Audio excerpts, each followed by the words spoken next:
మాజీ మంత్రి అంబటి రాంబాబును గుంటూరు పోలీసులు అక్రమంగా అరెస్టు చేసి నల్లపాడు పోలీస్ స్టేషన్కు తరలించారు. అంబటి అరెస్టు సమయంలోనూ టీడీపీ మూకలు బరితెగించి దౌర్జన్యానికి పాల్పడ్డారు. అంబటి రాంబాబుపై 2 అక్రమ కేసులు నమోదు చేశారు. అంబటి రాంబాబు సమయంలో కూడా ఆయన కార్యాలయానికి టీడీపీ గూండాలు నిప్పిపెట్టారు. అంతటితో ఆకుండా అంబటి కారుకు సైతం నిప్పిపెట్టారు. పలుమార్లు కర్రలు రాడ్లతో అంబటి ఇంటికి దాడి చేశారు టీడీపీ గూండాలు. ఆయన ఇంట్లోకి చొరబడి నానా హంగామా చేశారు. అంబటి ఆఫీస్ కిటికీలను పీకి పారేశారు. సుత్తులతో గోడలు బద్దలు కొట్టారు. ఇంత జరుగుతున్నా పోలీసులు టీడీపీ గూండాలను నిలువరించకుండా ప్రేక్షక పాత్ర వహించారు.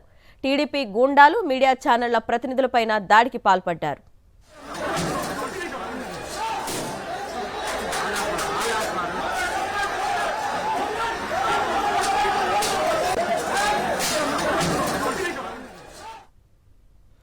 టీడీపీ గూండాలు బహిరంగంగా ఆయుధాలతో మాజీ మంత్రి అంబటి రాంబాబుపై హత్యాయత్నానికి పాల్పడ్డారు. కర్రలు, రాడ్లు, కోడిగుడ్లతో దాడి చేస్తూ అంబటి ఇంటి వద్ద టీడీపీ రౌడీలు రెచ్చిపోయారు. కార్యాలయంలోనూ విధ్వంసం సృష్టించారు. ఫర్నిచర్ ధ్వంసం చేశారు. తిరుమల లడ్డూలో కల్తీ నెయ్యి కుట్ర బెడిసి కొట్టడంతో దాని నుంచి ప్రజల దృష్టిని మళ్లించేందుకు ఏకంగా రాష్ట్రంలో శాంతి భద్రతల సమస్య సృష్టించేందుకు పాలకులు బరితెగించారు. పోలీసుల సమక్షంలోనే మాజీ మంత్రి ఇంటిపై దాడికి దిగిన వారు చోద్యం చూస్తూ మిన్నుకుండిపోవటం విస్తుగొలుపుతోంది. వందల మంది రౌడీలు ఒకేసారి అంబటి రాంబాబు ఇంటిపైకి దాడి చేసి విధ్వంసం సృష్టించారు. ఆయనపైన దాడి చేశారు. నిన్న సాయంత్రం 5 గంటల నుంచి అర్ధరాత్రి దాటినా విధ్వంసం కొనసాగుతూనే ఉంది.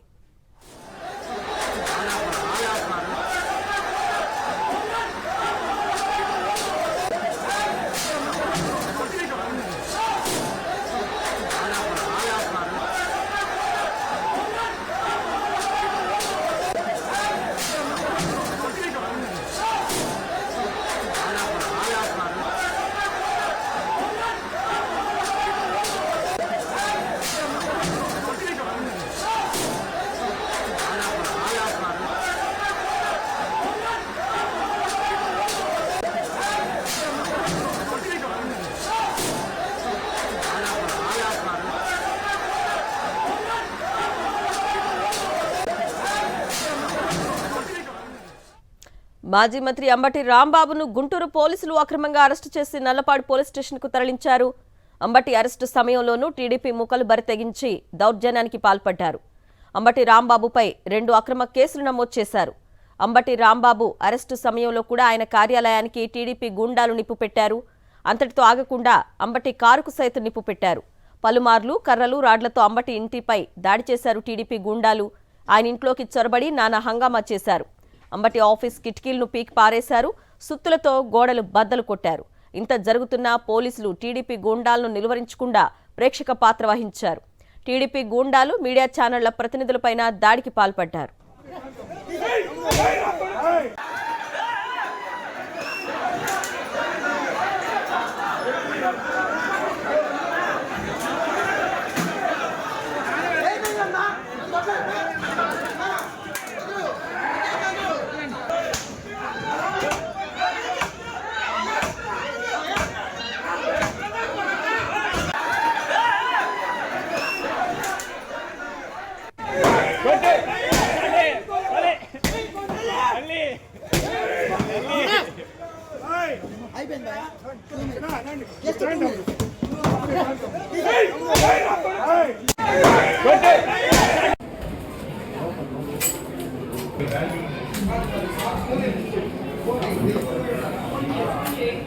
అర్థంతో కూర్చోరు.